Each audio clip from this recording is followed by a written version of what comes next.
Start.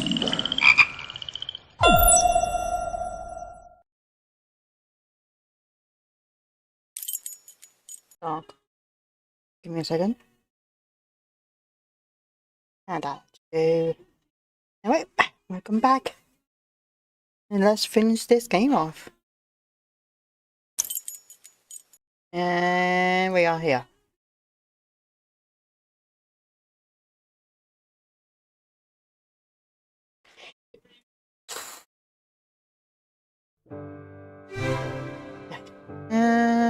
Try that one.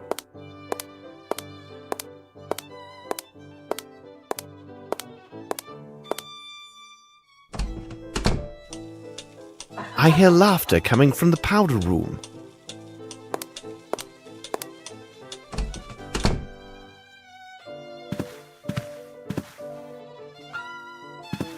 Good afternoon, Mr. Holmes. James has just been showing me the photographs from his hunts. Oh, but I wasn't the only hunter. My respects, Miss Bromsby. Hello, Lieutenant. If I could have a look. I must say, this is quite a handsome specimen, but it is surprising how light it appears. That bull weighed near 1,000 stones. No, beg pardon. I was referring to your portfolio. That is but another souvenir of my travels to Africa. I came here specifically to inform you that everything goes well with the case, Miss Bromsby. But I need to ask you a question of a more personal nature. If the Lieutenant would be so gallant as to give us a moment of privacy. Your servant, Mr. Holmes. I will retire to the smoking room.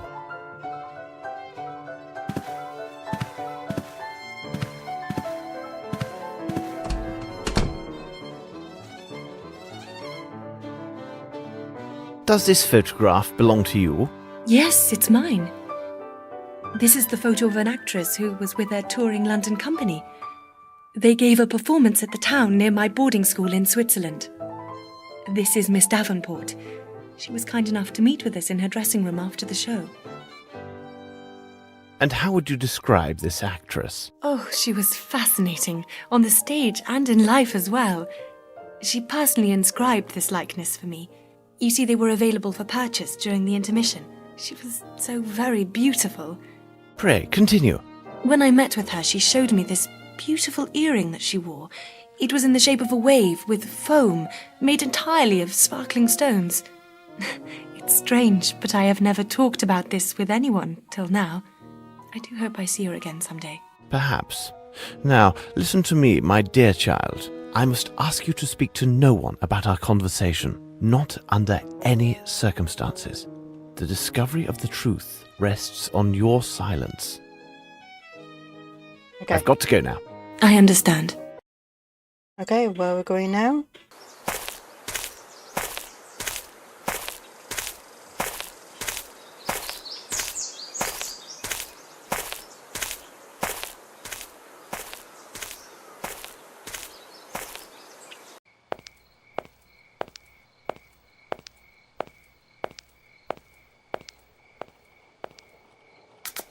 This lieutenant seems a very commendable person. Miss Lavinia is fortunate to have him near. Lestrade was saying that he has found more evidence of Grimble's trail. The corpse we found at the cement factory may well have been an accomplice and the true murderer of Sir Bromsby. Grimble could have easily obtained an invitation for him to the reception. Then, some time after the deed was done, Grimble eliminated his accomplice to prevent his speaking. Or perhaps not. Whatever are you musing about, Holmes? Holmes? What is it, Watson? Blast it, Holmes! You haven't heard a word that I have said. It is of no consequence. Tell me, have you had the opportunity to redeem the item with the receipt we found at Hunter's? Oh, yes, it was a simple matter. In order to get the best price, Hunter agreed to redeem the item within 2 days' time. Look, these appear to be real diamonds.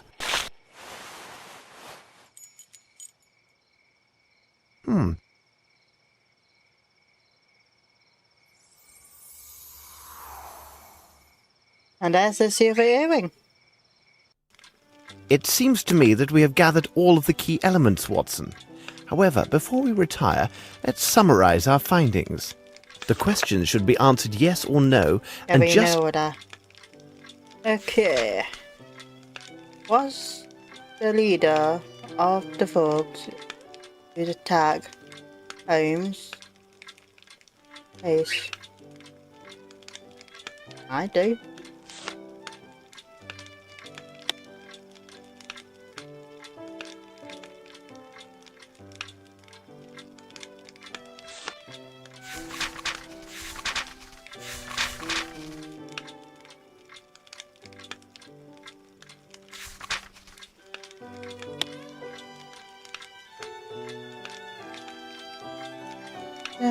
By birth was Dutch David. Could be that one.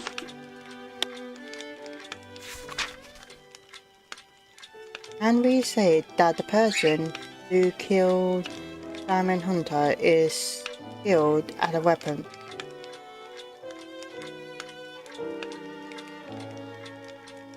Hello, Retro.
Okay, Jermaine, appreciate it. And highlighting on the message found in the ruins will be the same as that on the previous document.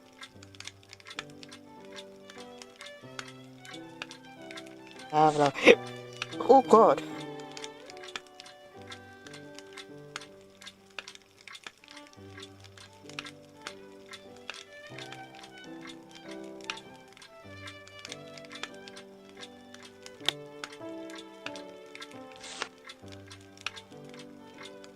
Messy.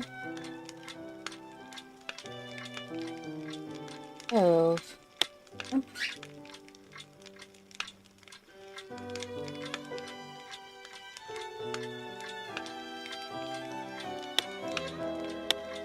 And look at the same.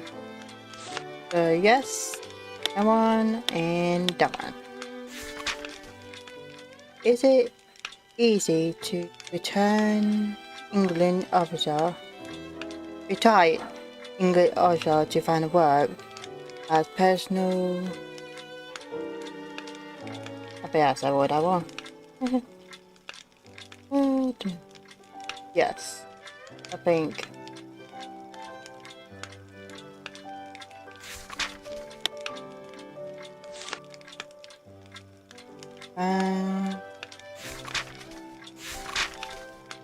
this one?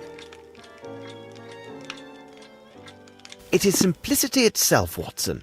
We have answered all the questions. 18 of October 1897. Hello, Watson. Sorry. Good morning, Lestrade. You are an early riser. Good morning, Lestrade. You look really tired. You must have had a lengthy meeting with the minister.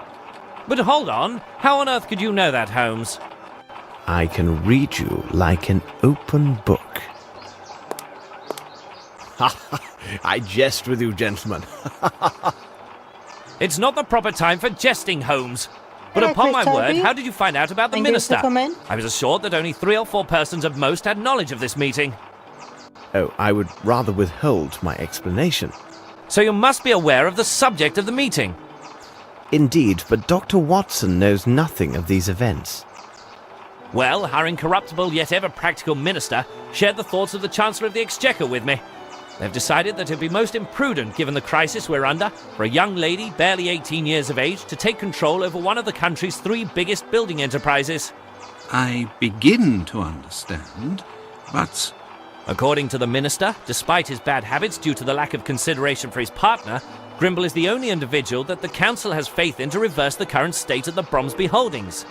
It was further explained to me that if there is a choice to make in the direction of my investigation, and lacking any new evidence to the contrary, I must take these concerns into account. this is outrageous. And you, Lestrade, what are your personal thoughts on the matter?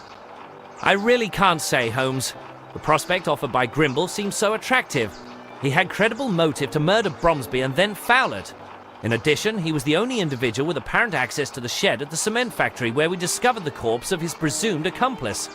However, the only gadfly to this theory is his statement to Dr. Watson when he clearly renounced all rights of succession. That is an item of singular curiosity.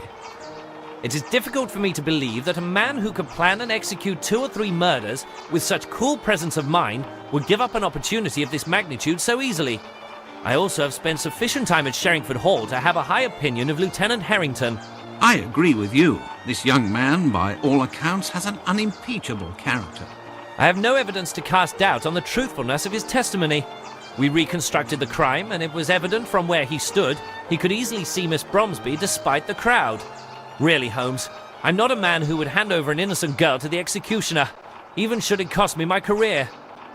I am pleased to hear you say this, Lestrade. By the way, Lestrade, have you any knowledge of the place known as Aston's Theatre? Is it that shabby theatre that lies near the bank of the Thames? Yes, several weeks ago it was acquired by the Fairfax Theatre Company.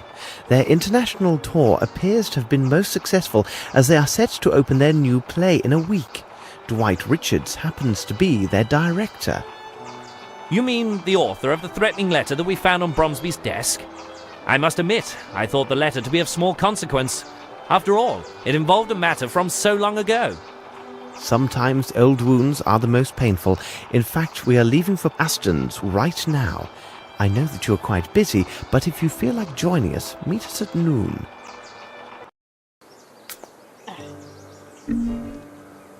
Okay,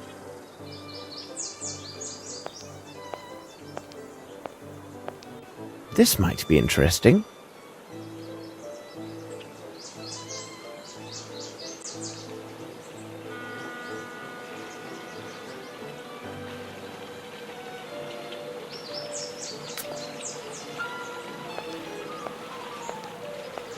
Aston's Theatre. Here we are.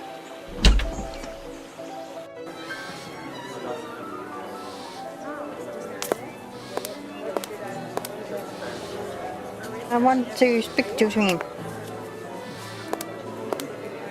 We are not open to the public yet, gentlemen. Oh, bless my soul. I can hardly believe my eyes. It is the young Sherlock Holmes, isn't it? Watson, allow me to present Philotomy Kirby, who in his day was one of the last great hopes of the popular stage. He also took great pains to advance my comprehension of the many subtleties of the theatrical arts. So he can still prattle away. Don't listen to him. This is the most talented student I've ever met, upon my word, as an actor. But those days are past. So, am I speaking to the former actor or the world-renowned detective today? Tell me, detective. what do you know about the Fairfax Theatre Troupe? 2 months ago, they returned from an international tour. Richards, their director, had managed to secure the necessary funds to buy back Aston's. It seems he had finally resolved his troubles. He was in some kind of trouble. It's always the same with those tours abroad. Your star actress marries an emir. Another time the entire troupe has their luggage stolen. Anything is possible, and whatever occurs is usually nothing good. But who would have imagined such a tragedy? What tragedy? Their last tour started about 3 years ago. At that time, the troupe was housed at the Fairfax Theatre. But a series of failures forced the owners to sell it at a substantial loss. The owners were 3 individuals: Dwight Richards, their current director, Miss Davenport, their star actress and the mistress of Richards, and lastly, a young actor, costumier, makeup man called Jeffries.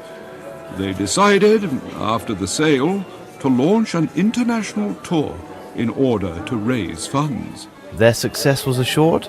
Yes, the fame of English theatre is worldwide. During their travels, Jeffries and Miss Davenport developed a close relationship, which was much to the regret of the hot-headed Richards. He is a gypsy by birth. No one can be more possessive and quick-tempered than a gypsy. Pray continue. In short, a dark tragedy occurred in a village in Latin America, located not far from the Amazon. One evening, after their performance, someone noticed that Miss Davenport and Jeffries had gone missing. The local authorities were notified, and the alarm was raised. And Richards? Richards was implicated in some manner, it seems to me. However, there was no proof of his involvement, and no bodies were ever found. What a strange case. If you need more details, you should ask the actors. As you may observe, they are rarely able to hold their tongues. Okay, thank you for I will attending see you this. later, Kirby. Yes, it was good seeing you again.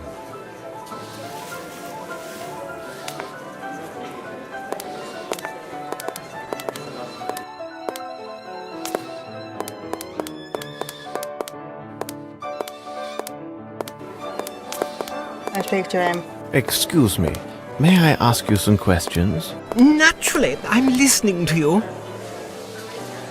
You are rehearsing at the moment, aren't you? Yes, we are in rehearsal for the play we are to perform at the month end. Are you critics or reporters? As you know, we just came back from an extended tour. We were a triumph everywhere we performed. Tell us about this international tour. We performed in France, in Switzerland, and even for an Arab prince. We were met with acclaim at every stop. If tragedy had not occurred, we were to appear next in New York. But fate had other plans for us. What sort of tragedy? Oh, surely you must have heard about it. All because of those in our company who assumed the right to reveal every distasteful and intimate detail of a most tragic event. Anything to gain publicity for themselves. It is positively scandalous. But even a professional actor such as myself respects the privileges of the press and the public's right to know. Your sensitivity honours you. Please, continue your story. The events took place in a most sordid place in Brazil named Guacamole or Abbiamo, or something like that. I still can't stop asking myself what we were doing there in the first place. But to be brief, our talented costumier, Mr. Jeffries, had been having a tete-a-tete with the beautiful Miss Davenport. Unfortunately, she was still very much the mistress of our director, Mr. Richards. I tell you, the tension was unbearable. Really? In the view of a professional, they were the worst hours of my life. Miss Davenport was spending the whole day closeted in her room. Mr. Jeffries trembled so uncontrollably that he was unable to do our makeup. Mr. Richards stepped in, and I must say, he was a pitiful substitute. May you never be so ill-fortuned as to have your face in his large, hairy hands. And then? Our first performance in that town was naturally well received. That very night, a tragedy took place. Mr. Jeffries and Miss Davenport went missing not long after the performance ended. It was impossible to find them. Then we heard that Mr. Richards was arrested on suspicion of murder regarding Miss Davenport and Mr. Jeffries. We were outraged and most indignant. Some entertained thoughts that we would never leave that godforsaken place. How was the matter resolved? Fortunately for Mr. Richards and all of us, the prison warden and local chief of police was an Englishman. Lacking direct evidence or even a corpse, the accusations against Mr. Richards could not stand. He was set free on the spot. I think that had it not been for the intervention of that young expatriate, we might have been stranded in that Amazonian swamp for all eternity. Well, thank you for your assistance. That's all right. Don't hesitate to seek my help. Speak to us about. Don't listen to that milquetoast. He gets positively weak in the knees over redheads. A policeman is just a policeman. That's it. If Richards isn't in jail, it's only because he had nothing to do there. We were talking about the tragedy which occurred during your previous tour, and... You aren't the press, are you? No. In my opinion, you seem more like policemen. Well, listen closely, inspectors. Miss Davenport was nothing more than an aging woman who adored seeing all the men at her feet. What? Don't you mean... She toyed with both Richards and Jeffries like two little puppets. Dwight Richards is quick-tempered, but he wouldn't harm a hair on her head. And if you are eager to be so helpful, please, find my red-haired wig. we must continue our investigation. Of course, of course.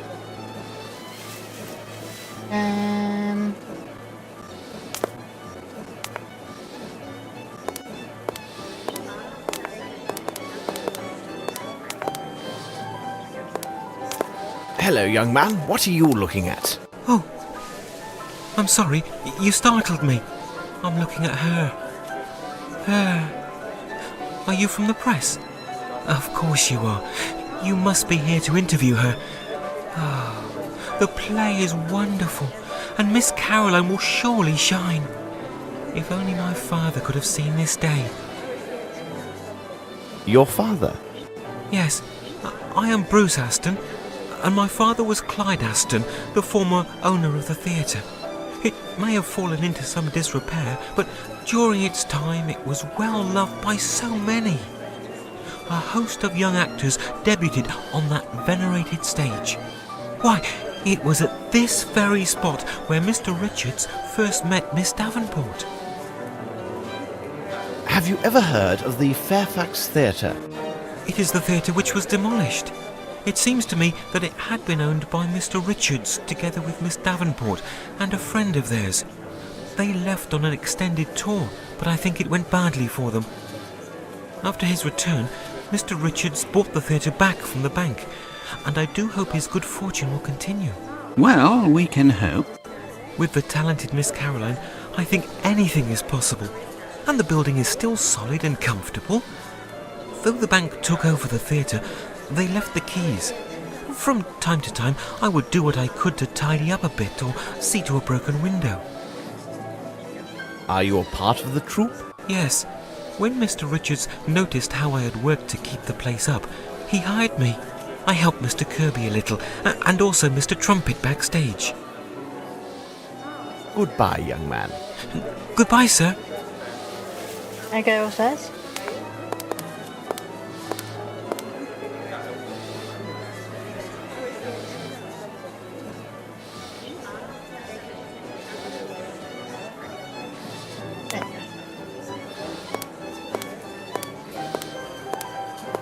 Hello, miss. I'm sorry for disturbing you. Oh, you are welcome. Are you rehearsing the new play? Yes, we are hard at work. Excuse me, did I just hear Mr. Kirby calling you Holmes? Is it really possible that you were the great detective, Sherlock Holmes, and you were Dr. Watson? I'm investigating the facts of the terrible events that occurred during the company's last tour. Oh, I see. You were interested in that case. It's still a complete mystery, even for those who were there. Tell us about Miss Davenport. She was fabulous and positively mesmerised men. She confessed to me that she had been indiscreet with our costumier, Jeffries. She had left Richards before, but she always came back to him. She said he understood her completely without her even saying a word. Until that last time. Forgive an admiring expert, but your earring is absolutely magnificent. Oh, that was a gift from Veronica. She got it along with 2 other matching earrings and a small jewel case. She gave me this one, another to Doris, and kept the most beautiful for herself. Veronica insisted on cleansing it herself weekly with a special cleanser. It was remarkable and kept the earring all sparkling like stars. When I saw her last, Veronica was wearing her earring. She never parted with it. Where can we find Doris? She must be in her dressing room. Goodbye, miss, and thanks. You're welcome, Mr. Holmes. Okay, let's go.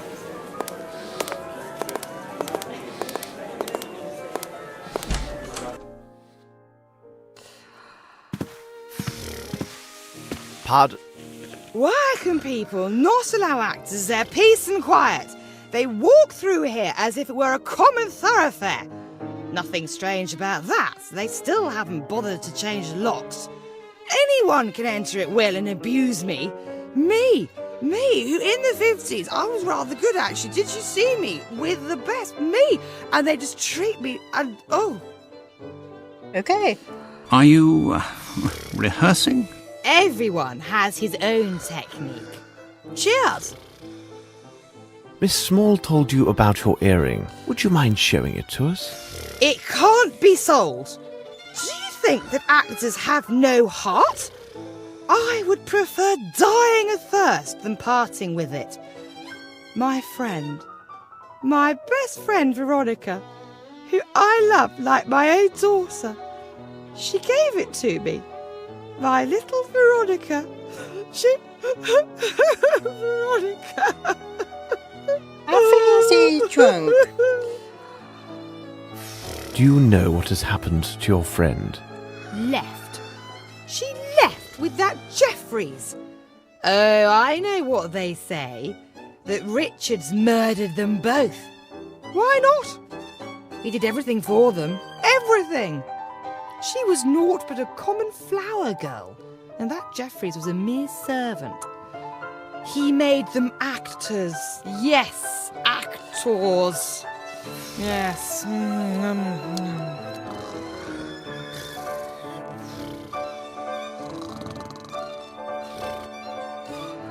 Oh, we'd better leave you to your work. I mean, Out! I need to concentrate.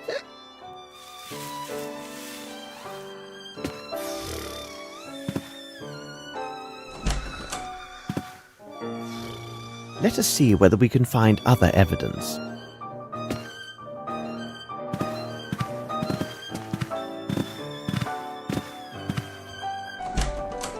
what chaos!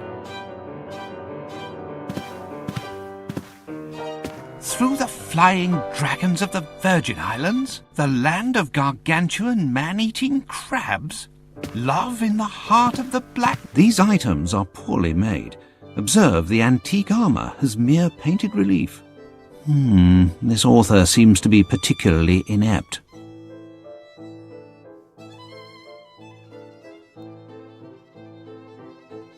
Nothing here. These items are poor... Okay. These items...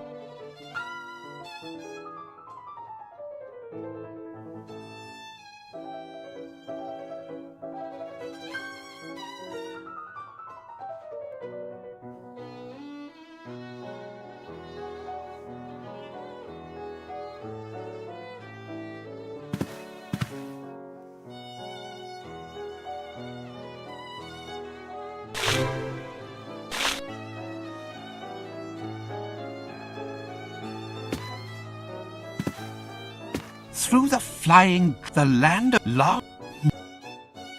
A set of costumes. There are 30 listed.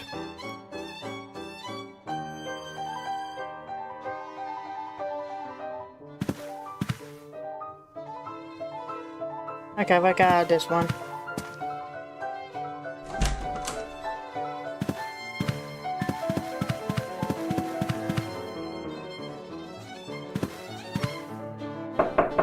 Who is it? Mr. Richards, my name is Sherlock Holmes. You may put away your knife. Rest assured, I am indeed Sherlock Holmes. Thank you for receiving us, Mr. Richards. Would you mind if I asked you a few questions? I will answer your questions, Mr. Holmes, only because I have heard about you. Idea. Would you tell me about Sir Bromsby? I will not lie to you, I hated Bromsby. He is the cause of all my troubles, I swear. I have often dreamed of killing Bromsby with my own 2 hands, but I didn't kill him. Do you know an Asian named Wang Jie? What would he be doing there? Well, in the days of the Fairfax Theatre, I once employed a Chinese fellow who went by that name. However, I was forced to dismiss him because he was a great deal of trouble, and I've never seen him since that time. You retained several keys from the Fairfax Theatre, don't you? Well, I don't understand the purpose of your questions, but yes, there were indeed 2 keys for the Fairfax Theatre main door. When the bank took possession, we gave only one of them to Bromsby's assistant. When asked, we lied and said there was only 1 key. But why? Well, we kept the other one out of spite. We had thoughts of returning in the night and wreaking havoc, but we had no opportunity, as we left for abroad after the transfer to go on our tour. I suppose the key may have been lost somewhere along our travels. Hello, Greek kitten. Thank you for coming. And happy Thursday. About the disappearance of Miss Davenport. I don't know why you want to talk about it. Does some vile curiosity cause you to torment me in this way? How are you doing? Thank you, Mr. Richards. It is nothing, Mr. Holmes. I should reveal one of my hints. Oh, this can't be possible. How did you come by this? Dear God, if only someone like yourself had been present that evening. Please tell us what's happened. That night, after the performance, I left to stroll alone along the riverbank. The next morning, I had barely returned when I was seized by 2 local policemen and led to a prison cell for interrogation. Why? When I got there, an Englishman, the local chief of police, told me that a deserted boat had been discovered along the opposite bank of the river. Inside the boat, I found a star covered with blood. It belonged to Veronica, who had vanished, along with my other partner, Jeffries. And then what happened? No one could prove my innocence, but they also found no proof of my complicity in these events, nor had they found any bodies. Tell us a little more about your partners. I had met Jeffries while on tour. He was just a young tramp drunkard. Whatever my feelings were then, I feel no pity for him now. He betrayed me, but it wasn't the same with Veronica. I fear the pain caused by these events will forever haunt me. Goody. Thank you, Mr. Richards. Goody It is is getting nothing, better. Mr. Holmes. This man is a Yeah, wonderful thank you. actor. Maybe, Watson. Maybe.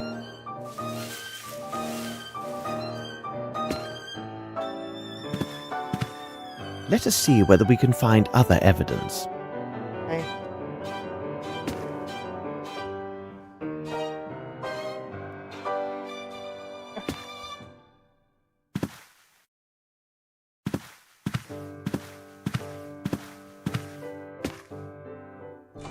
Good dear.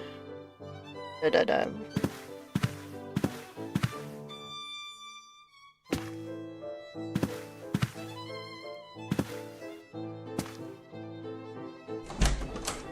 Let us see whether...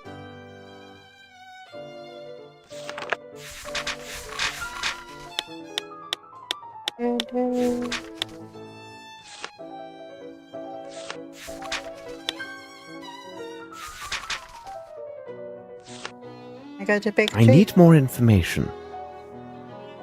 Okay.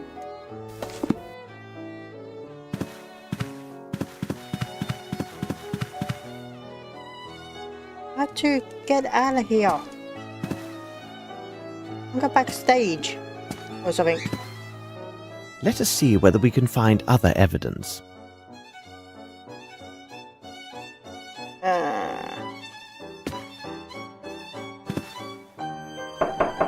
Leave me alone, I have to work.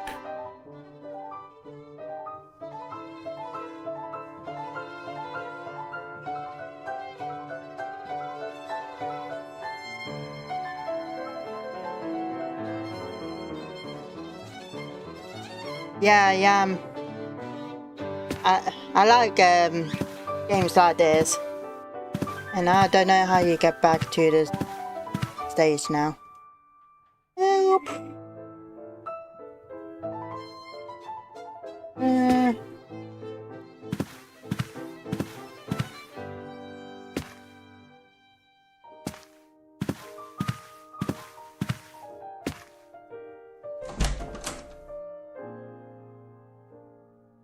I can't find anybody else. Through the flying dragons of the land of love in the... This author seems to be particularly inept.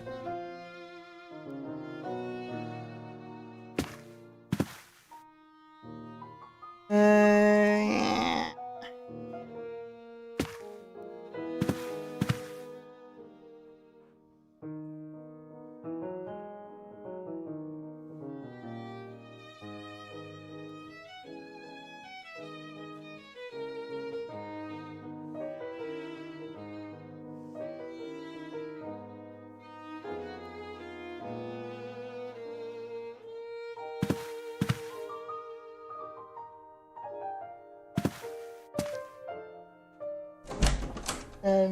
I meant that. Let us Yes. see whether we can...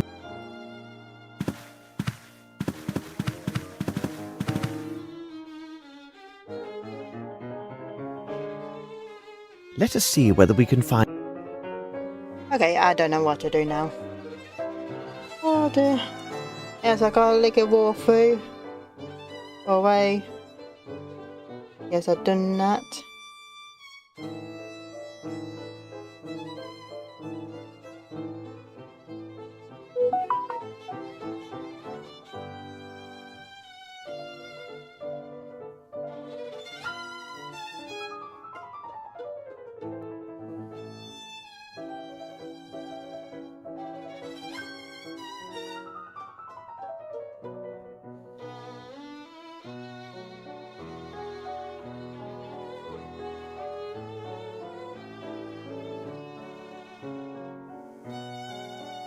I looked everywhere.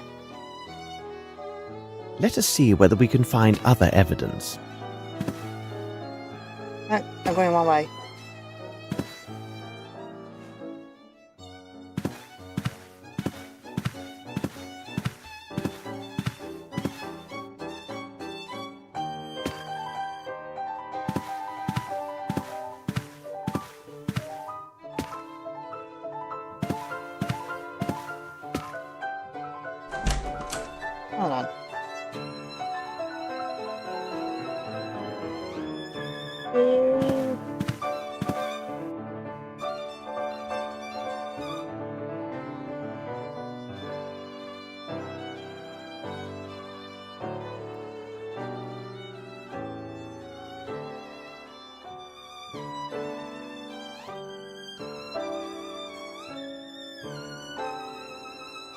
Sorry, it doesn't know that like a hand, just something was blocking it. Hold on, there is someone you need to talk to again. That's taking some time happens. Okay, I'll talk to him.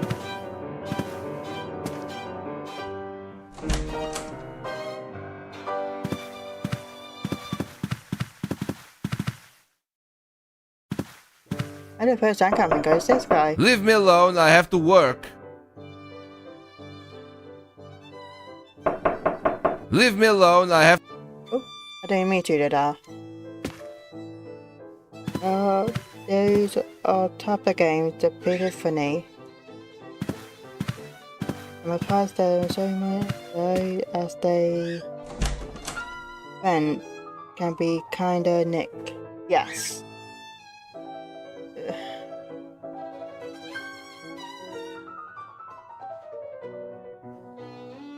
I'm a little stuck now.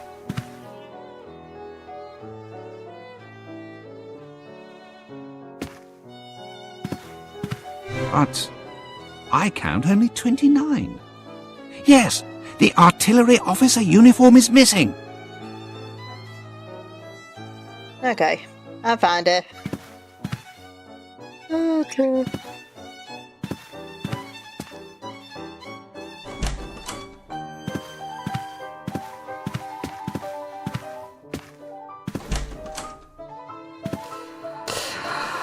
I don't know where your wig is.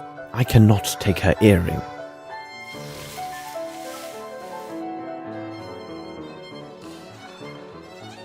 I gotta get out of here. I found it.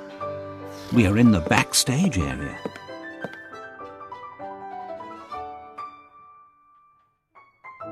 Who's May that? I ask you a few questions? It all depends on what you're asking.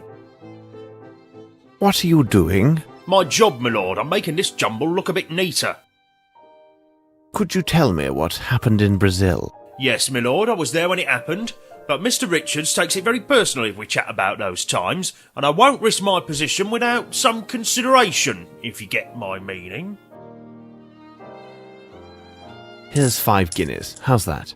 Oh, my lord, you're too kind. I don't really know much of what happened. You see, I was alone at a tavern that night, and I was, as one could say, very fond of the local alcohol.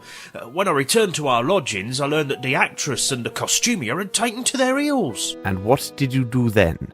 I made my way to the inn with all haste to learn what they'd taken in their sudden departure. You must understand my position. I was solely responsible for the security of the luggage and troop properties.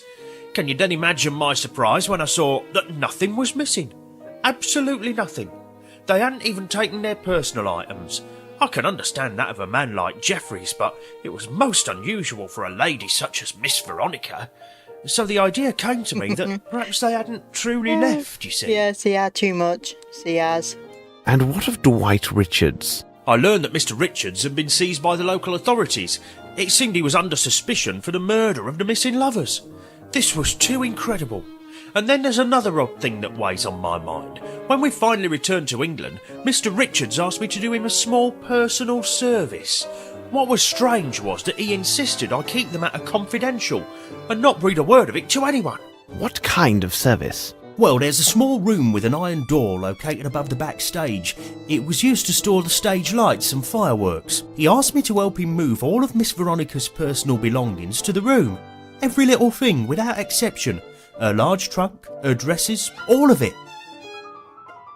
Where is this room? The end of the passage, but there is one difficulty. You see, Mr. Richards has the only key to the room's iron door, because only he has a complete set of keys to this building. Goodbye, my friend. My respects, my lord. Okay, have fun at work. And thank you for coming. You go that way. Okay.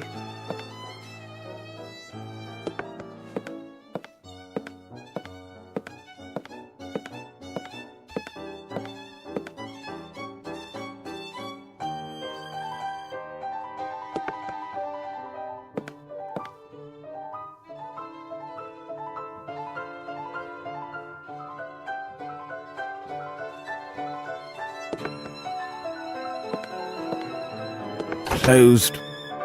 Okay, so we need to go back to that person.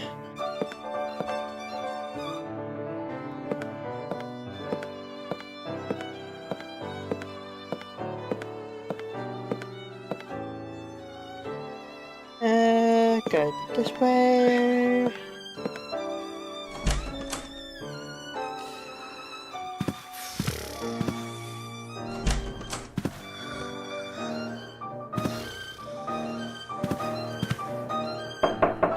Leave me alone, I have to work. Ah.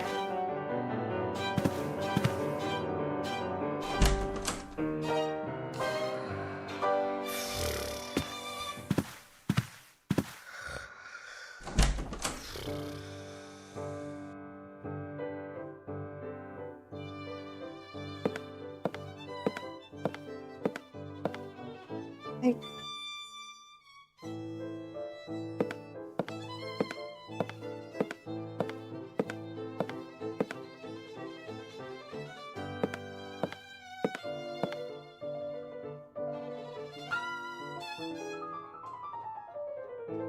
Closed.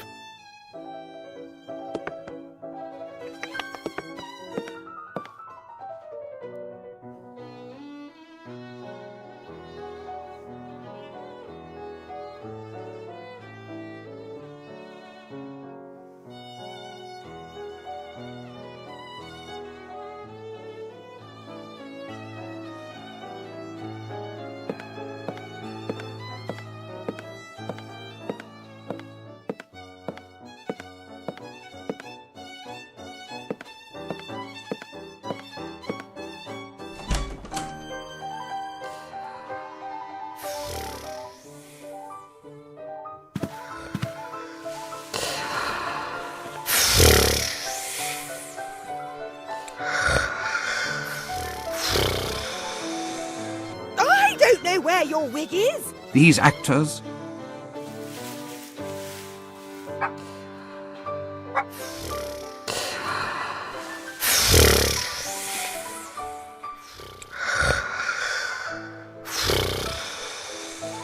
I don't know where your wig is. I cannot take her earring.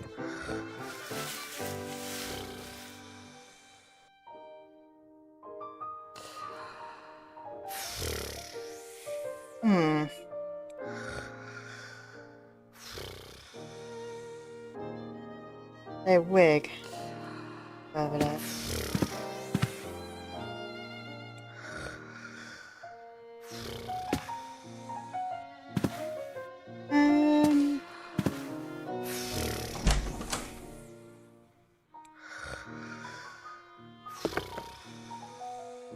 How to get out?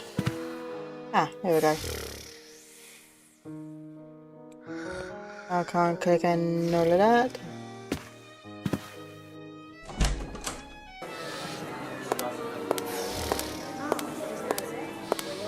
What else can I tell you?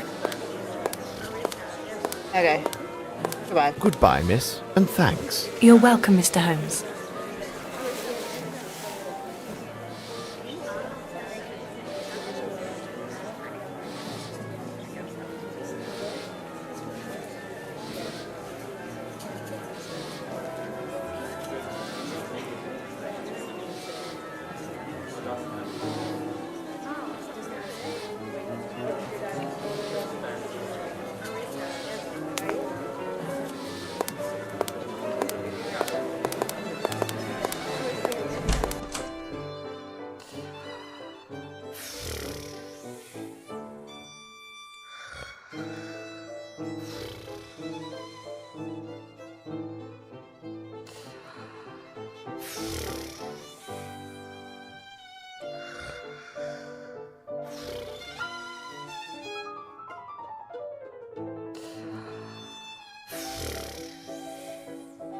Need a key.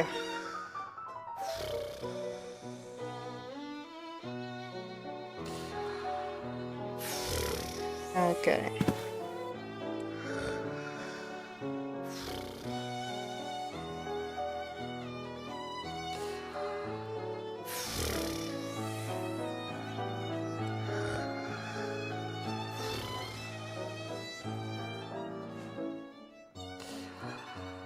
Give me a second. I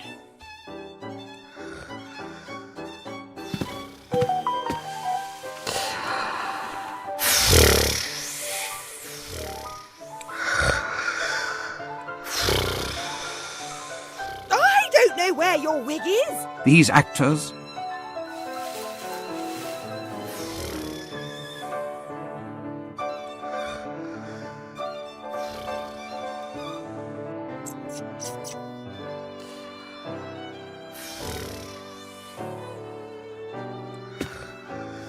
Have you knife? Hello, BH. Thank you for coming. I don't know where your wig is. I cannot take her. Wig. Can I go over here?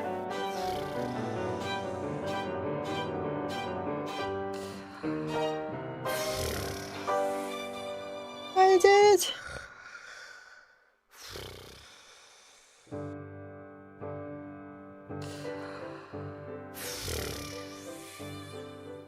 Why we locked the door?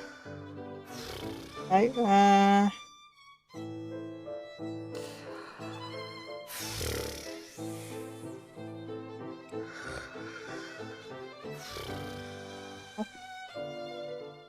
lock the door and dead errands. How'd you unlock the door?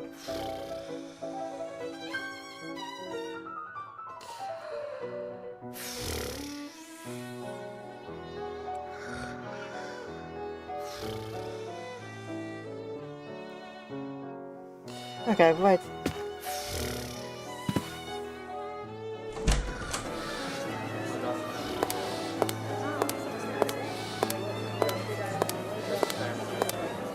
What else do you want? We must Of course. Can I speak to him again?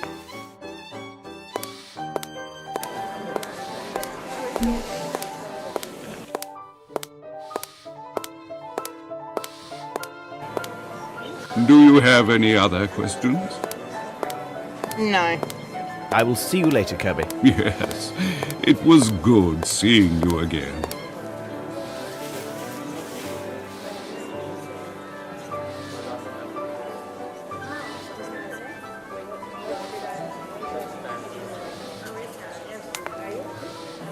You're missing something again.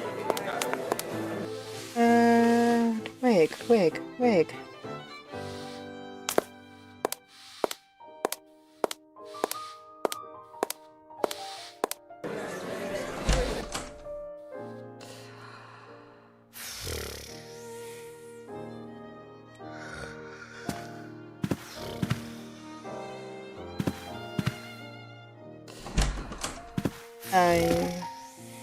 Come on.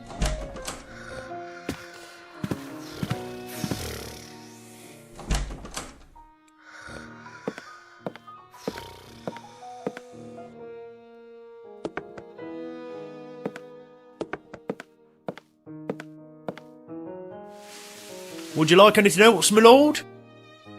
No. Goodbye, my friend. My respects, my lord.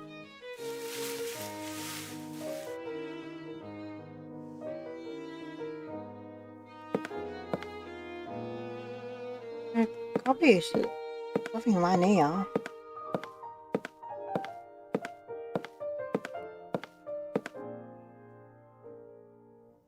I'm missing something.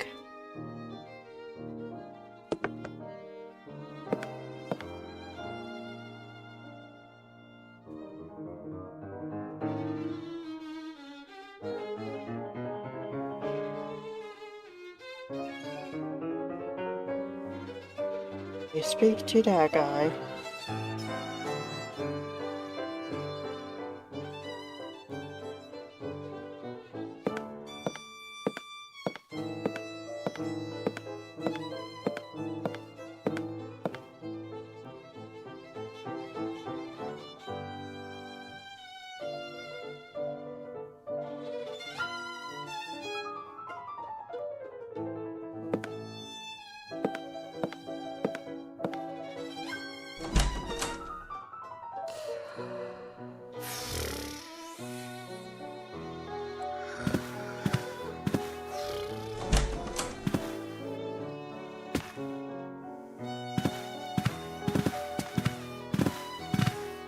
there, Nick.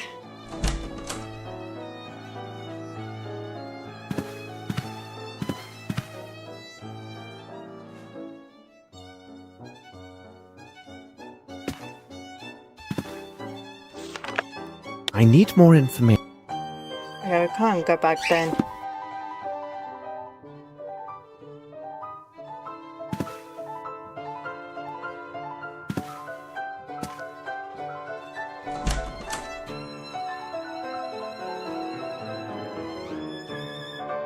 Dark. And the keys. Leave me alone, I have to work.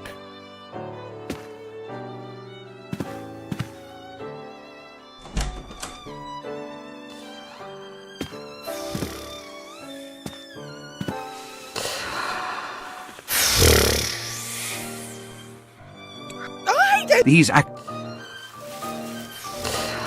don't. I cannot. These ac-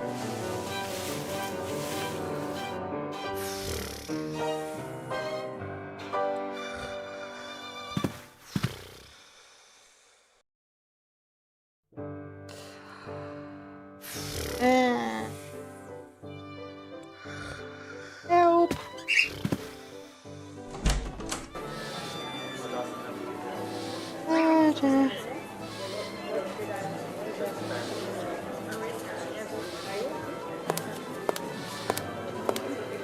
Need a wig or something. Yeah, Don't go Well, back. thank you for your assistance. that's all.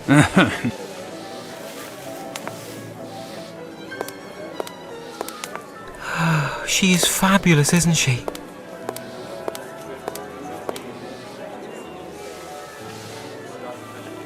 Do you have a complete set of keys to the theatre?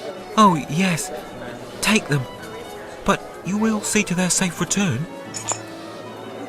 Oh no, we got him. We got him. Goodbye, young man. Goodbye, sir. Oh dear. Okay, we'll go to backstage.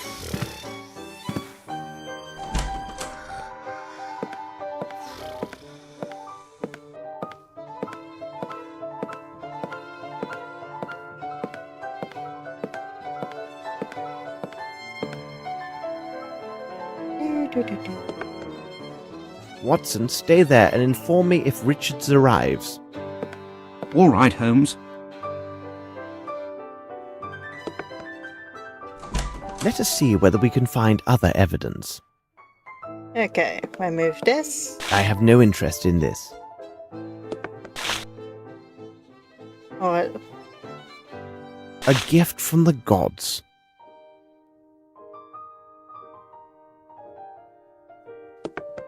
I have no interest in this. Okay.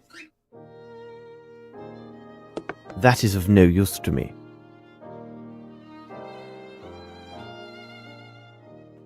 I need something. I need something. Nice pattern made of encrusted nacre. What does it mean? This lock has never been forced. I see. To open the safe, I must have the 2 other earrings.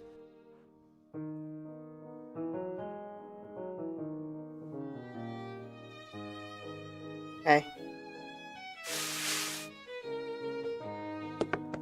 I have no interest. Then we need to go to that young lady.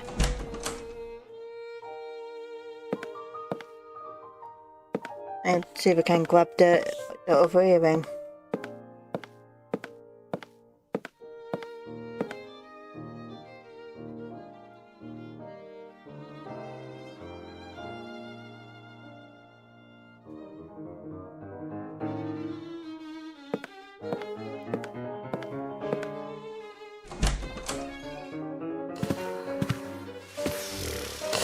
I don't know. I cannot. Hello, Scott.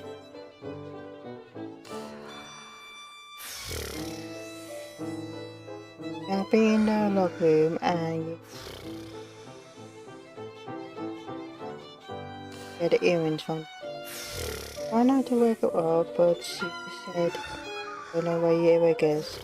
Go back to sleep.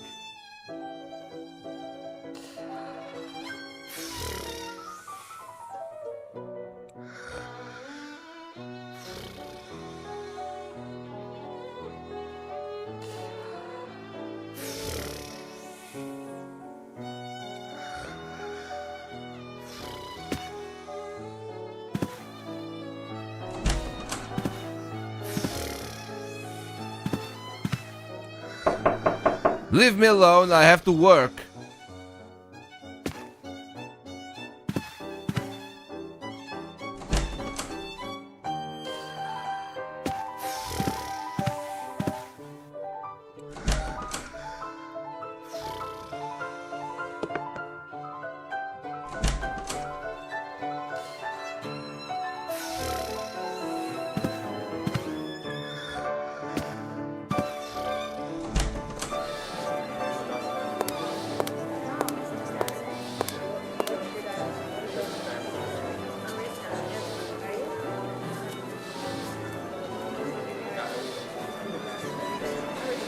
I should show her one of my hints. Oh, my stars. Would you mind lending me your earring? I shall give it back to you in a few moments. Certainly. Maybe you would like to borrow Doris's earring as well. I don't believe she would give it to you, but to me, certainly. If you wait here, I will get it for you. Ah, thank you. Okay, now we got all earrings.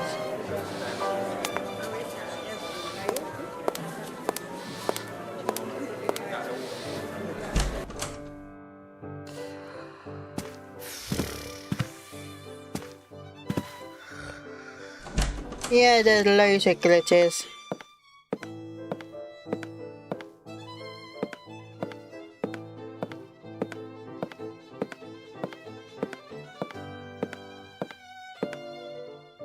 Closed.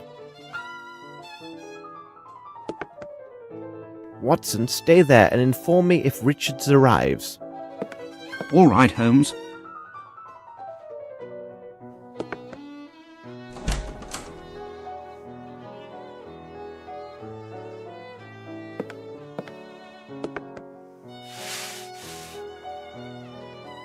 Okay, that one can go there.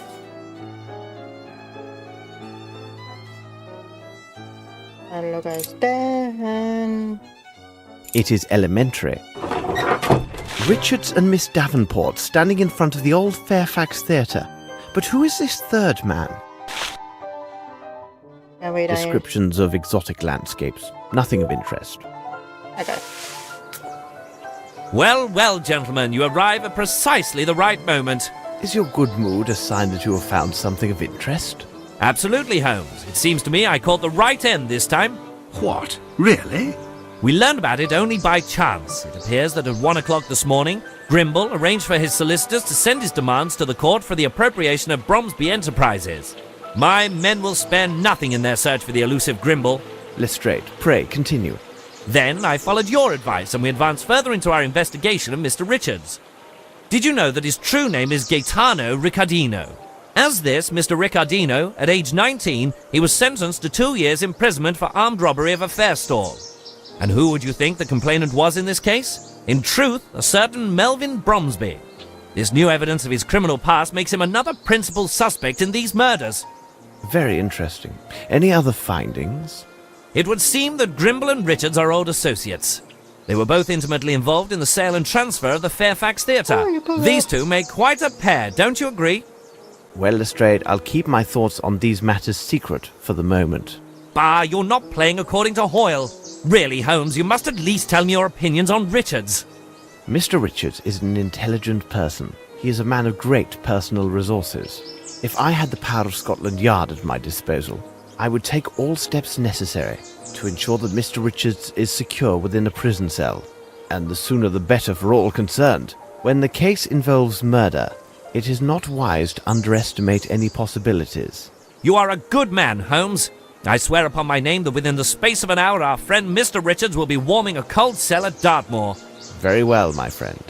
By the way, I would like to see you tomorrow at Sherringford Hall to discuss in greater detail some of the more puzzling elements of this case. Can I expect you?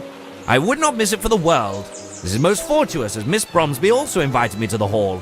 I was told they had good news to share, and it seems to me an engagement announcement must be at hand. So, we shall see you tomorrow. Let us return to Baker Street.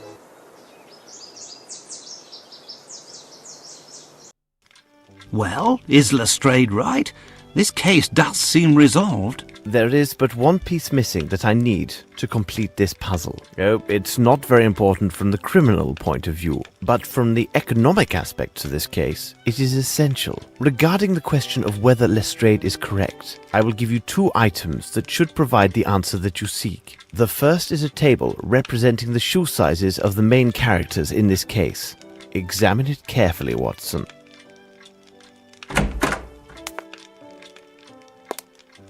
A parcel for you, Mr. Holmes.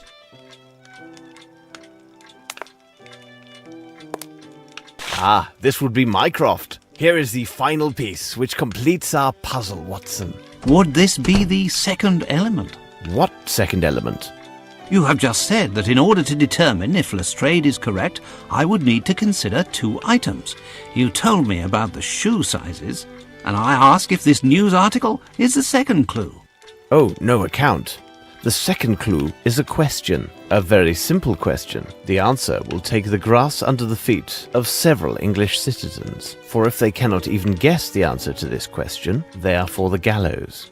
The question is as follows. Watson, do you think that Horace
Bank took over the theatre. They left the keys. Try him. Do one of the actors lose their hair? Yes. And it was... let's see. Ah,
We must have made an error.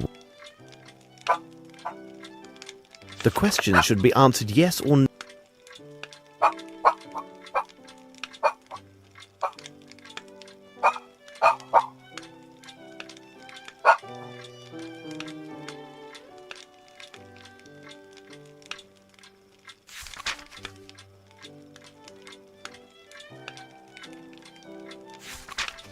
He's talking to his girlfriend.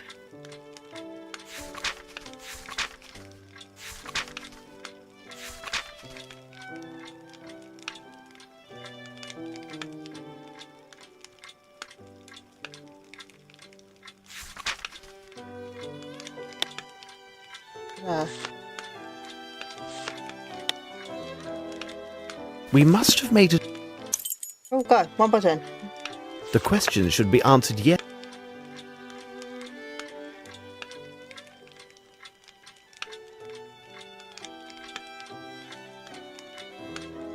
Come on.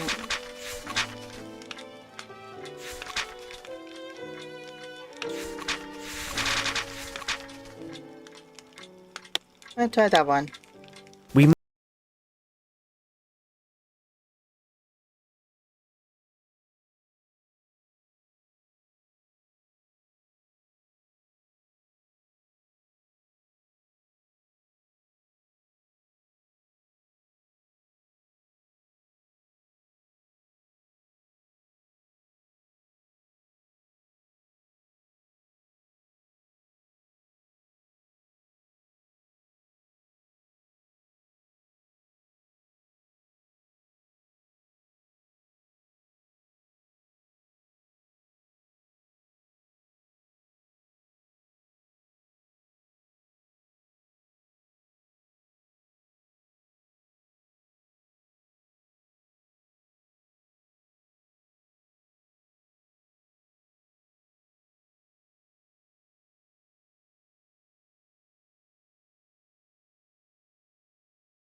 To answer them correctly.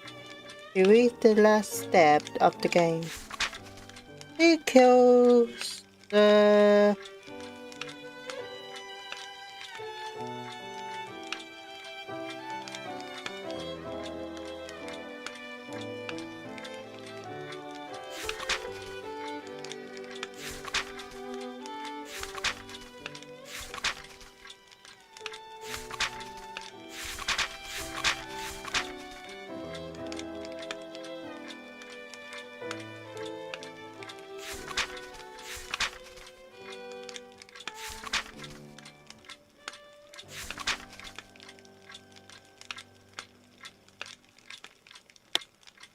I don't know.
I'll just guess. Cabby!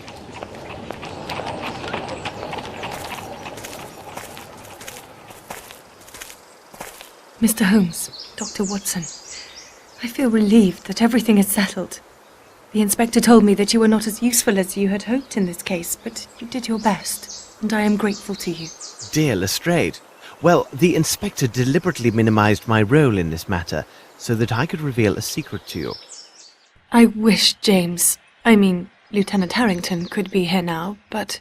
He had to leave for London on a very urgent business. But how could you know? It is my business to know, Miss Bromsby. Thus, I am able to tell you about the case of the silver earring. Everything begins on that sad afternoon, which was to celebrate your birthday, and ended with the untimely death of your father. Miss Bromsby, you did not murder your father. I kissed your hand that day and did not detect even the slightest smell of gunpowder. I also discovered powder traces that proved the shot was fired from behind the second side door. You were not seen at that door, but where did the murderer go after taking his shot? Everyone who tried to exit through the side entrance found it blocked. According to witnesses and other evidence, none of the guests could have possibly been the murderer, because they were all present in the ballroom. No one left through the service door, and traces confirm that no one could have fled by using the staircase. The windows in the kitchen, as elsewhere in the manor, were appointed with thick bars, thus they offered no escape. So did he vanish into thin air? In fact, one of the parties did leave the ballroom and went to the kitchen corridor. He left to meet his accomplice, who was not an invited guest. This accomplice was a professional actor who was disguised to resemble our missing invitee. This guest hid under voile in the shadow of a statue and waited for his moment. Meanwhile, his twin acted out his part in the ballroom and provided the murderer with a perfect alibi. When the killer heard the applause, he left his hiding place, aimed, took his shot, and hit his target. It is important to know that the actor was well placed at the manor. He secured entry to the manor by impersonating a French head waiter. Using his position, he persuaded those in charge to use long tablecloths and to arrange the tables in a most peculiar manner.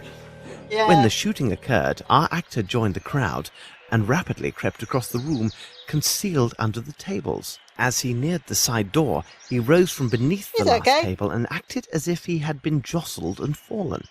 However, as he stood, he accidentally snagged a small piece of his dirty glove upon a chair. When he arrived at the door, which was held closed by the murderer, he tapped on it using a prearranged code and was allowed entry. He exited to the corridor while his partner continued to hold the door shut against all others. The actor discarded his disguise in the deep kitchen well, helped himself to 2 bottles of excellent whiskey, and quietly went outside. The assassin waited several minutes. Then, in the last seconds of the confusion, he returned to the ballroom. Thus, we have the crime committed by an individual whom everyone swears was in the room when the shot was fired. But this agrees with my conclusions. Richard is an actor, and everyone swears that Grimble was in the room. I didn't consider the course of events as you described, Holmes, but admitted, our deductions agree. Moreover, both of these suspects are similar in size and manner.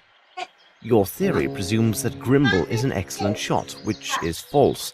It also takes on faith that Sir Bromsby had discovered the misappropriations, supplying Grimble his motive. But irrefutable proof that neither Grimble nor Richards were guilty waited at Horace Fowlett's, the matter of his pillow.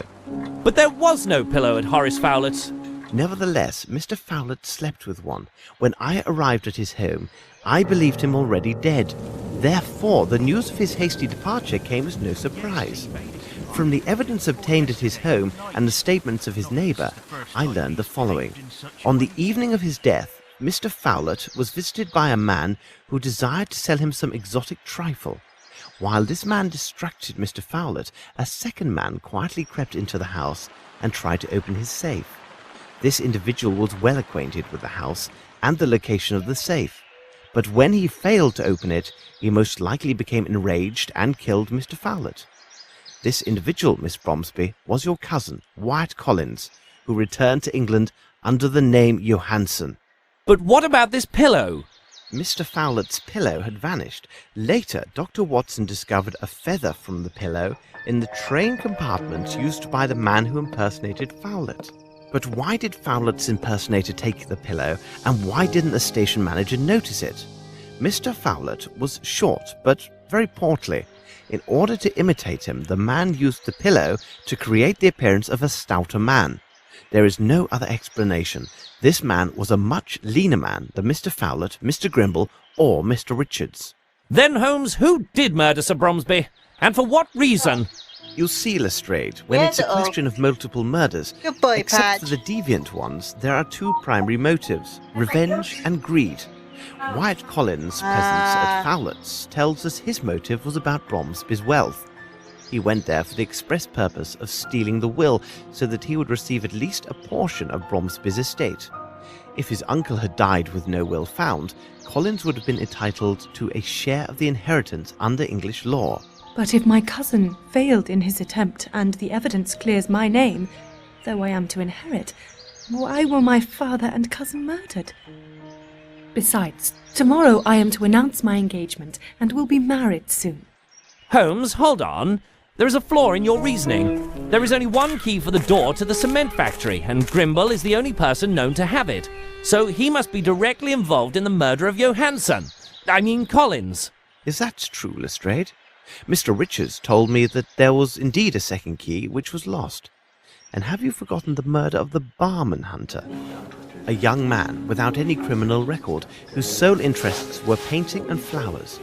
Why was he murdered in cold blood, with no signs of forceful entry or theft at his lodgings? Simply put, he was killed because he was present when your father was murdered. But why Hunter? What did he see or hear? And above all, how did he acquire the earring of Miss Veronica Davenport, the leading actress of the Fairfax Theatre and Dwight Richards' mistress? I can stand this no more. My thoughts are dazed. Will you finally reveal who murdered my father? The murderer? Here he comes now. I understand your feelings of incredulity, but I have never been more serious. You must know that the first person who enters this room is the murderer of your father, Miss Bromsby, and I will provide irrefutable proof of their guilt.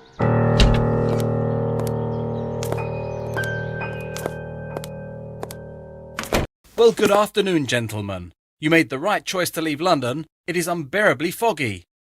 But Lavinia, darling, what's going on? She knows. But how? I mean, what? What does she know? I don't understand. Whatever do you mean? Oh no, you understand me clearly, Mr. Harrington, and you also, Spencer. Or should I say, Mr. Jeffries? Explain yourself, Mr. Holmes. What a monstrous misunderstanding. Oh, I've just explained myself to Miss Bromsby about the truth of her father's murder, but I can tell the story again from the very beginning. It begins several years ago. Wyatt Collins, the nephew of Mr. Bromsby, is forced by his uncle to leave England for South America. His hatred is fostered by the ingratitude he perceives in Sir Bromsby. Wasn't his uncle's career financed by his mother's money? In Collins' mind, Melvyn Bromsby owes him an eternal debt of gratitude, and was thus obliged to finance Collins' indolent lifestyle, fulfilling his every need. Here is our first criminal, Wyatt Collins. Then we have you, Mr. Harrington. You were a brilliant student at the military academy, and are an excellent shot, are you not?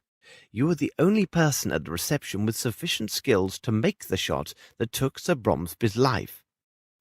During my investigation, I learned that ex-officers of Her Majesty's Army enjoy great favour around the world for administrative positions.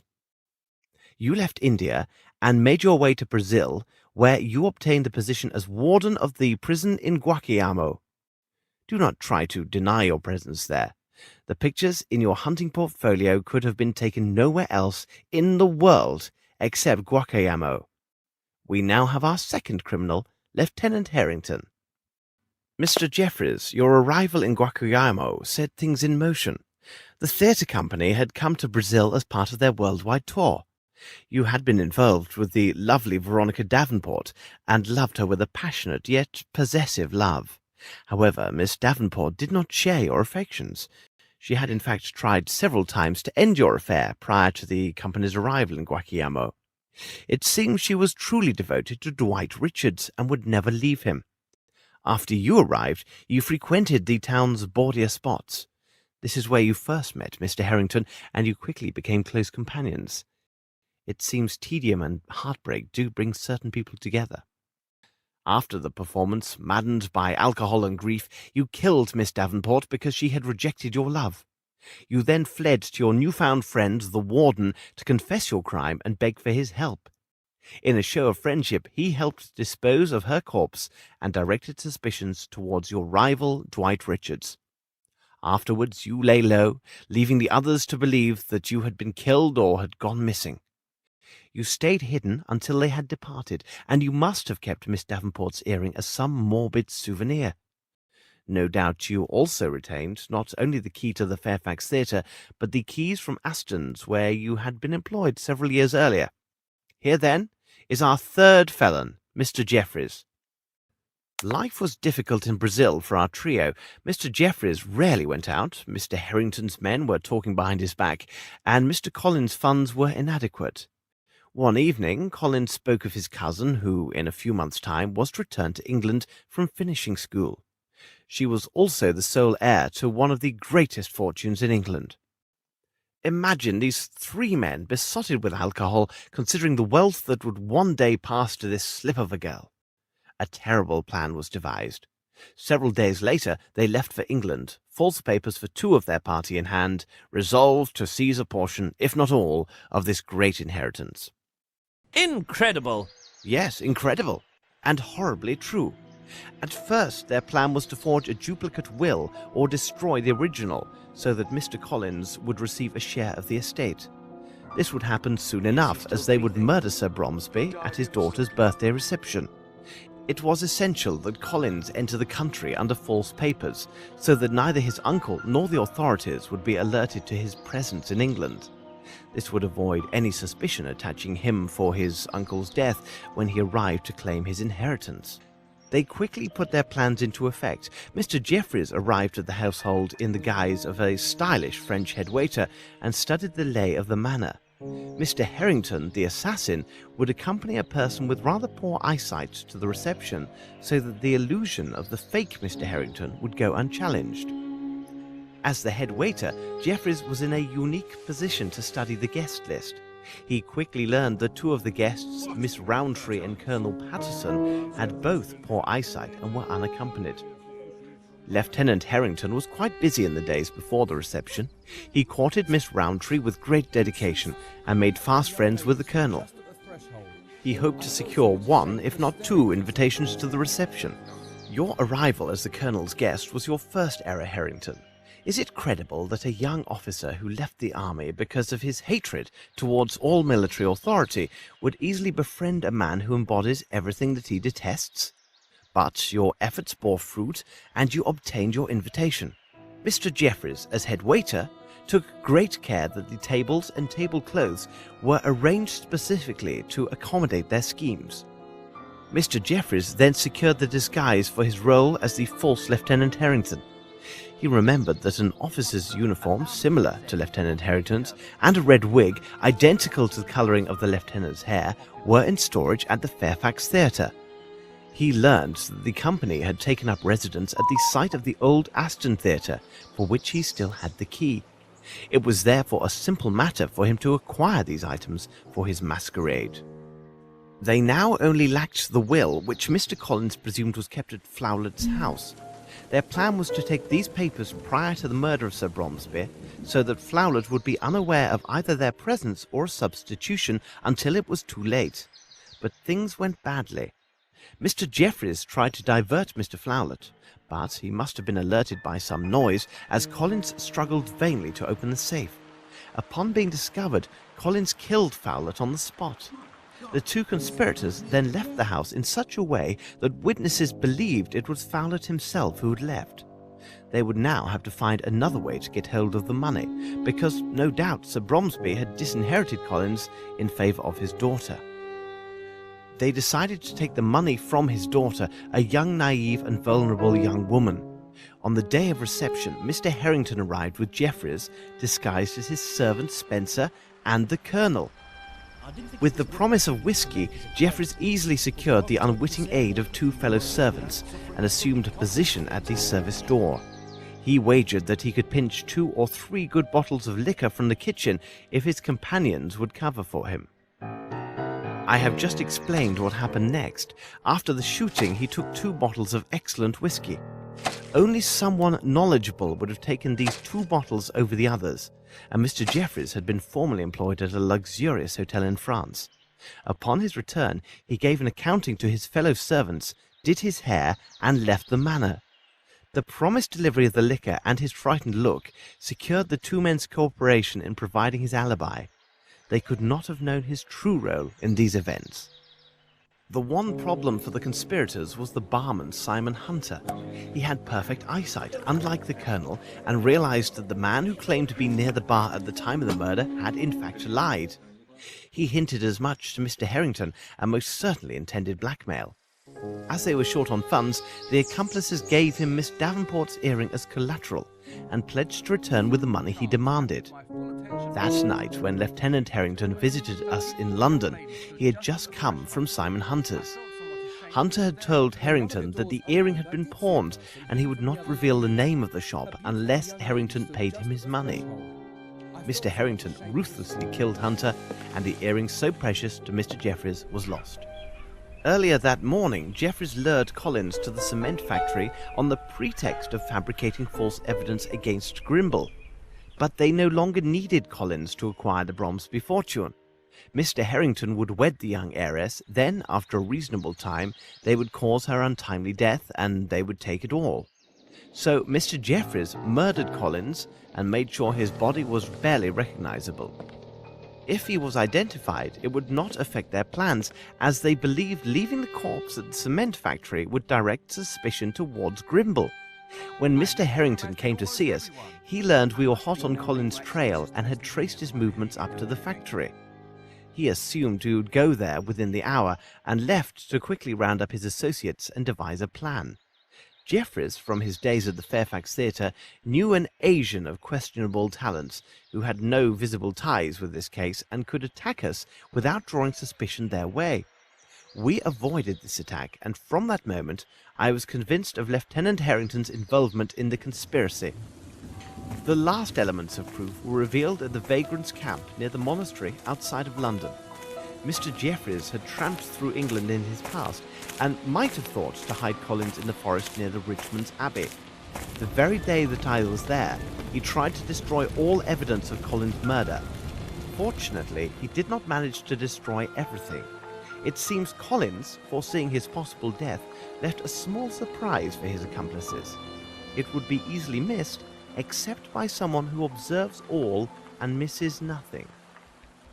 But this is merely some draught to lull us to sleep, Mr. Holmes. Lavinia, surely you can't believe these mad accusations? They arise from nothing. What proof do you offer for what you say? None. Believe what you will, Mr. Harrington. I will warn you that Mr. Collins left a letter written in his own hand, which named yourself and Mr. Jeffries and accused you both of complicity in the murder of his uncle. At this very moment, Inspector Lestrade's men are conducting a search of your rooms. They will find the evidence that, when added to the accusations within this letter, will prove your guilt beyond all doubt. The Chirapaqui cigarettes, your portfolio, as well as a feather from the pillow which was taken from Horace Fowlett's. These items prove my deductions. I suggest we wait here for their arrival with these proofs, and I assure you our wait will be brief. Bravo, Mr. Holmes. Well done. Accept my apologies, my dear Lavinia. I think under the circumstances it would be best if we postponed our engagement. I'm sorry for your father, but what do you expect? We had to give it our best shot. Where is the earring now? You will tell me, where is it? Unless you tell me at once where the earring is, no one will leave this room alive. Don't you understand? You are all going to die.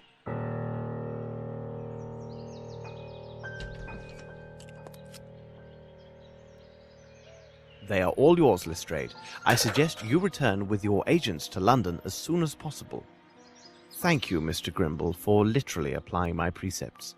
Watson, let us escort Miss Bromsby to her rooms. She will need her rest.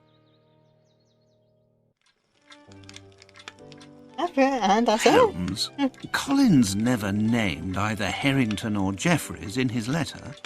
Indeed, Watson, but they could not have known. I played my bluff, and they believed me. And Grimble, where did he appear from? You can now boast that one of the most influential men in England served as your driver. Since my visit to Fowlett's, I knew that Grimble had nothing to do with this crime. I asked him to assist with the investigation, and it was at my request that he took steps to acquire Bromsby Enterprises. He gained us precious time by forcing Harrington and Jeffries to wait and see if Miss Bromsby would inherit. He ran quite a risk in doing me this favour, because their plot then turned against him. I also asked him to send the letter which lured the two murderers away from the hall. I needed a moment to explain everything to Miss Lavinia. It would be dreadful if she fell into the hands of her father's killer. From the beginning, Grimble was concerned only with saving her inheritance. He never once doubted her innocence. Nevertheless, didn't he misappropriate those funds? Indeed, but not for his own profit. It was solely to protect his friend Bromsby. An ex-architect with whom he had quarrelled, a Mr. Waters, had contacted Sir Bromsby before this intrigue began. Waters learned from Captain Bowie that Sir Bromsby had encouraged certain actions against workers hired to build a bridge in India. That project was the bridge over the Kalidasa Abyss. Waters blackmailed Bromsby from afar. Grimble received the letters and considered them to be quite serious. He knew his hot-tempered friend well and preferred to conceal the blackmail attempt for fear of disastrous consequences. So Grimble made regular payments to Waters in exchange for his silence. Unfortunately, Collins discovered the arrangement while he was working at the cement factory and threatened to reveal everything. Grimble could not afford for that to occur. He managed to rid himself of Collins by sending him to Fowlett. Then it was Bromsby's turn to discover the blackmail by sheer accident. He was angered, but before he could decide his next move, Mr. Waters died suddenly and removed all threat. When Grimble learned that Waters had died, he confessed all to Bromsby. He noted that the money paid was a pittance when measured against Bromsby Enterprises, and that the same amount could now be applied in other ways. India had enriched them so greatly, and Bromsby had been cursed over the harm done to the Indian people in his employment. It was decided that these same funds would now be sent on a monthly basis to a Bombay orphanage in the care of a Sergeant Brahamai. It is possible that Bromsby intended to increase his patronage, and this was the important news he intended to reveal to the press at his daughter's reception. It was she who had harshly reproached him regarding his behavior towards the Indians in his employ. Do you remember the words from that poem which he had written into his notes? It said that the ungrateful always die miserably. Indeed, Holmes. But there is one thing that I still don't understand. Why did you ask Lestrade to put Richards behind bars? He wasn't guilty of any crime, but you treated him as a murderer. I advised Lestrade that it would be prudent to place Richards in custody so we could protect him from harm. Mr. Richards is a wise and intelligent man. He would have recognized Harrington and Jeffries on sight. When he realized that Jeffries was alive and that I possessed the missing earring, he would have drawn the same conclusions as I. So this investigation would have been stopped cold by one or two more murders. I see. Well, Watson, you seem to know everything. Tell me, please, that small missive which I can see on the desk. It contains 2 invitations to the opera's opening night, does it not? If so, we shall finally have our opportunity to hear this marvellous soprano. Well, what do you say, Watson?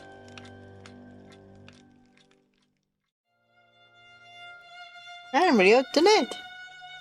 But, not too bad. There is some errors and glitches. How long have I been streaming? Hour 45 minutes.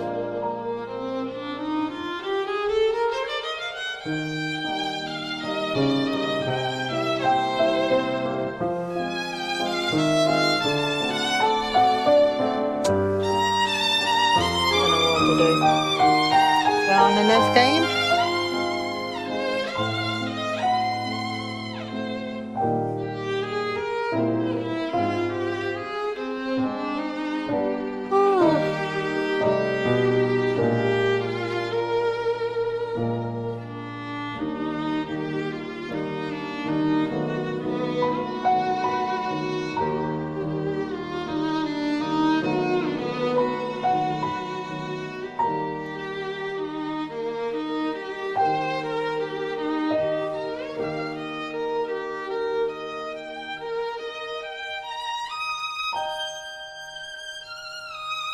I'll be right back.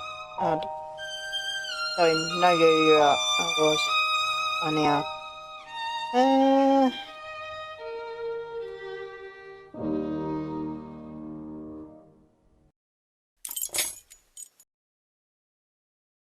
Okay. Okay, give me a few minutes.